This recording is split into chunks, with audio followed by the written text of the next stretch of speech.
Baik, bismillahirrahmanirrahim. Assalamualaikum warahmatullahi wabarakatuh. Halo semuanya, perkenalkan nama saya Rizky Syahriani dengan NIM 230404501017 kelas C Program Studi Bimbingan dan Konseling Angkatan 2023.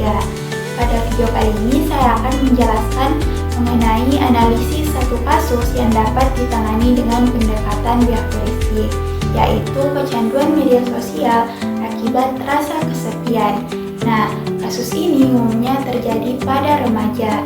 Jadi kita akan mengulas satu kasus nyata, menganalisis perilakunya, dan memahami bagaimana teknik behavioristik, khususnya self-management, dapat menjadi solusi yang efektif. Dia adalah seorang siswi SMA berusia 16 tahun. Ia mengalami kecanduan media sosial. Setiap hari ia menghabiskan lebih dari 4 jam untuk membuka Instagram, TikTok, dan Facebook, bahkan pada saat pelajaran berlangsung dan di waktu belajar di rumah. Fadia sebenarnya menyadari bahwa perilaku ini mengganggu konsentrasi belajar dan menurunkan nilai akademiknya. Tapi, ia kesulitan menghentikan kebiasaan ini. Kenapa? Karena penggunaan media sosial bagi Fadia adalah bentuk pelarian dari rasa kesepian. Ia merasa tidak memiliki teman dekat, kurang diterima secara sosial, dan seringkali membandingkan hidupnya dengan unggahan teman-temannya yang tampak lebih bahagia. Media sosial memberinya pengakuan secara instan, baik itu like dan komentar.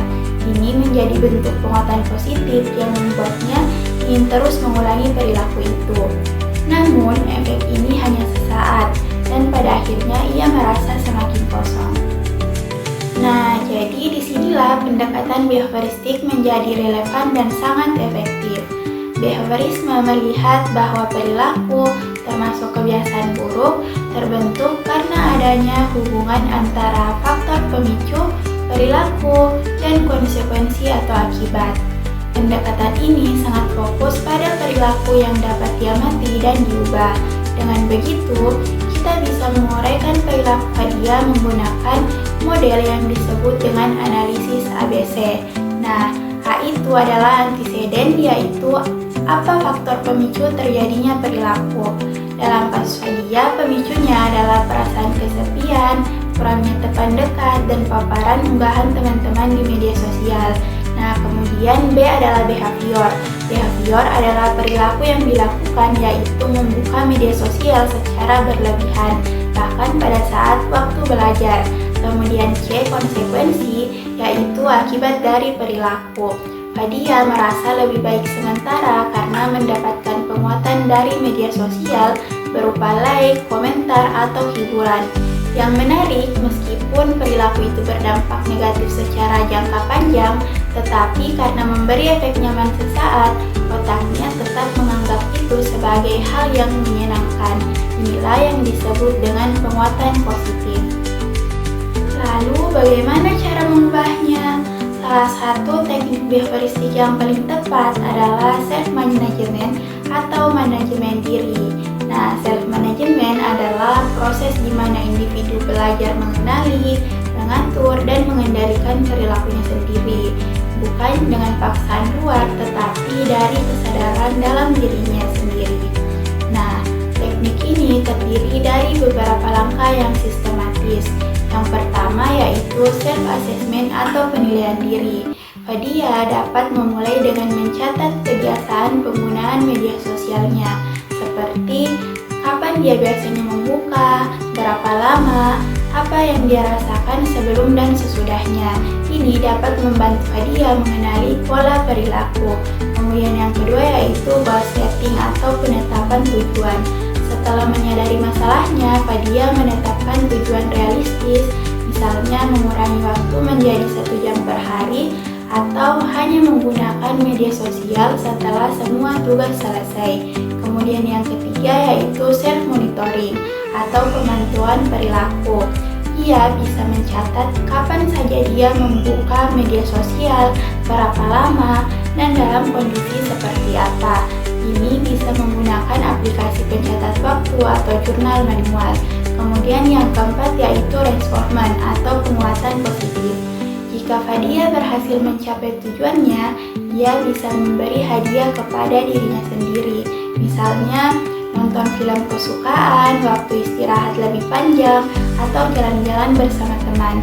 Kemudian yang kelima, behavior substitution, yaitu pengganti perilaku. Mengalihkan kebiasaan membuka media sosial dengan aktivitas yang lebih sehat dan produktif. Bisa dengan membaca, menggambar, ikut kegiatan ekstrakurikuler, atau berolahraga. Kemudian yang keenam yaitu evaluasi dan penyesuaian. Setelah beberapa minggu, Fadia meninjau ulang apakah ia sudah mencapai target. Jika belum, targetnya perlu disesuaikan atau strategi yang digunakan perlu untuk diperbaiki. Nah, mengapa ini efektif? Karena teknik self-management ini membangun kesadaran dan membangun tanggung jawab pribadi. Fadia tidak sekadar dilarang atau diatur, tetapi diberi alat dan cara untuk memahami serta mengendalikan dirinya sendiri. Selain itu, teknik ini bisa diperkuat jika mendapat dukungan dari lingkungan, seperti guru BK yang mendampingi dan orang tua yang ikut mengawasi dan memberi penguatan positif. Jadi, kesimpulan yang dapat kita ambil dari kasus Fadia yaitu kita belajar bahwa pendekatan behavioristik sangat cocok untuk menangani masalah kecanduan media sosial, terutama yang berakar dari kebutuhan emosional seperti rasa kesepian.